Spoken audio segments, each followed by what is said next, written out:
Oh my god！ 你要让张大喊吗？没有。这是老学校的东西，对吧？来看看，上面全部是感受画，老学校新灵魂。就是生力印的外壳吗？塑料。对，因为我们邦彦应用科技呢，它主要是以化工，就塑料材质，你想得到的东西都可以做到。对，那你看，这是老学校新的灵魂，合成的，那就很轻巧。蛮轻的。对，你看哦，刚刚说我可以单手这样拿，一手拿着手机跟充电眼。那大家对邦彦的印象都是眼镜，那我们这边都是有闪亮要做测试的。对，大家对邦彦第一个印象，你们做眼镜不是，我们是做塑料材质相关的。这边测试的就是有 SGS 测试的，对，不是我们说了算，是官方说的算。而且有各款式，像有些人没办法戴隐形眼镜，他就会用风镜里面再搭配一个眼镜框。那未来我们这个会变成塑料，会2.0版本。加上那个这边看到的，大家看，男生每个家里一定都会有的，塑料的工业都可以用到这里。你说那个电动骑的那个吗？对，家里一定都会有，每个人家一定会有，而且男生一定会有，女生不一定，不是每个女生像我这样啊，是特例。还有打肾结石的，打肾结石呢，这个机器呢，它旁边都一定要塑料，不能做导电，所以呢，这个可以抗600度。那塑料才可以做到这个程度，如果是传统塑料是没有办法的。那配方我不会讲的，这是秘密。对，那这都是我们合作。此外上面也有是老学校新灵魂一样，这是新的产品吗？就是我们的塑料，我们塑料东西可以做成这样子，但是不会有卖成枪，没有，不是卖枪，就是可以做个设计，对，应该说厂商来跟你们的这个公司来合作这样子，对，就是你可能要我们可以帮你们协助你们做，因为我们从原料到这边，从我们的原料到我们的化工，我们像跟台湾化工有没有很有名？好，再来我们的合作厂商还有这个富强，这是我们的射出机。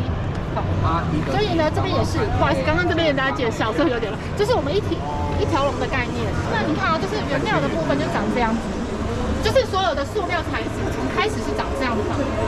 对，那从那边就开始可以制成，像我们各装的部分，因为出任务可能会带很多个弹夹的，不可能只有带1、2个，可能4到6个不等。你看，未来的科技就是会变成是塑料的，我们也可以做得出来，就把你的各装轻量化。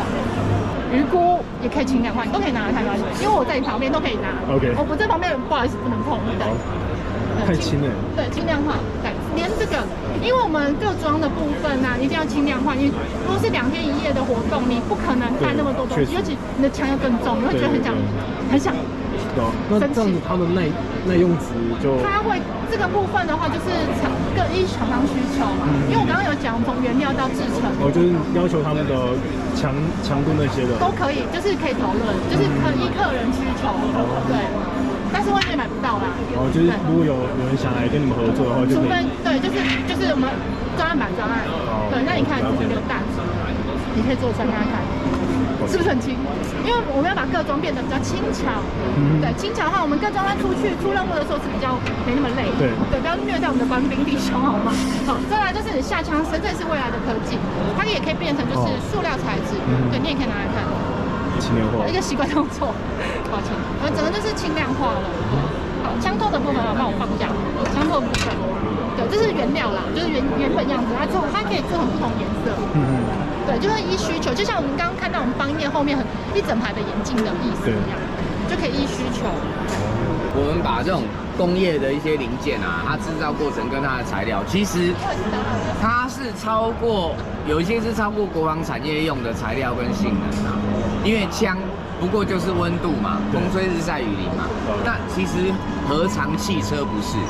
我们汽车开到外面去，有没有放在家里收好的？没有，枪还可以放在枪柜里，对不对？但是我们的车，引擎一发动，风吹日晒雨淋，长期震动，车还要开个10年。然后都在外面哦，你从来没有保护，然后有些零件已经在里面，你永远都保养不到的。那一台车3万个零件都用金属跟这个功能用塑胶做的话，要减轻嘛。那你塑胶用了，总不能说3天2头坏要换零件，不可能嘛。所以你的材料如果要塑胶的要减轻，一定要用很好的塑胶嘛。对。那在工业上用很多的这个塑胶用了之后，其实你把它转移，同样的类似的方向，你把它转移到弹药上面来讲的话，原来的是铜的，我的是塑胶的，一定比铜还轻。我们计算大概以这个来讲，减少10%左右的重量，也就是我士兵可以多带1颗，10颗我可以多带1颗，增加10%的弹药。还有一点就是，这种工程塑胶非常贵，性能也非常好。虽然它非常贵，但是它有一个很好的好处，它100%回收性很高，100%哦。所以以这种来讲的话，它的性能是它能够耐热到400度，所以在枪榴弹上面打的话，它一定没有问题。那它的这个肉厚，这个壁做的只要比黄铜还要厚，它的强度就跟黄铜差不多强。那我为什么不能做这个嘞？我可以做汽车，我当然可以做这个。那这个绝对有好处嘛？就像我们用塑胶有一些好处，减重，跟金属共用，互补性能的不足。再来就是设计的自由度，对不对？你金属是要敲、要切、要磨，哇，弄一个很久。我射出，我只要把东西融化挤进去，那个形状就是那个形状了，而且可以怎样降低成本？因为我模具一次可以做50万个，你车销要做50万次，我们用机器一按，这样50万次都不用，所以成本一定低。对，重点就是你选对材料，选对模具设计，选对制造的过程，你才能够做出好设计的产品。所以设计也要好。了解。那这些零件，真枪可以用 ，BB 枪可不可以用？绝对可以用。对。但是我觉得是隔壁不用，原因是因为你买了一空箱，你用了10年，你还没坏它公司会倒啦，对吧？因为很多人他们要赚钱。对啊，可是你如果在美国100年前买了一支 M1 Garand， 老实讲，它现在还在，对吧？所以我们的材料有一些很特殊性啊，耐高温、耐低温，然后强度，耐腐蚀，然后这个抗酸碱。所以你们这个的话也是厂商可以来找你们做客制啊。对，就是说你今天，因为你们有技术嘛，然后我们只要给你们一些档案文。对，假设说你拿一个东西给我，你这个是什么的零件，你要做什么用，它要用多久，它的使用条件之下会碰到什么状况，那我就会在你的要求之下找适合你的材料，然后再从你的设计来去找适合的加工过程跟模具的开发，这样做出来的零件才是完整的。对，了解。感谢我们的工业应用公司的老板介绍这个原物料的这些东西，然后有兴趣的话可以来找他们客制产品。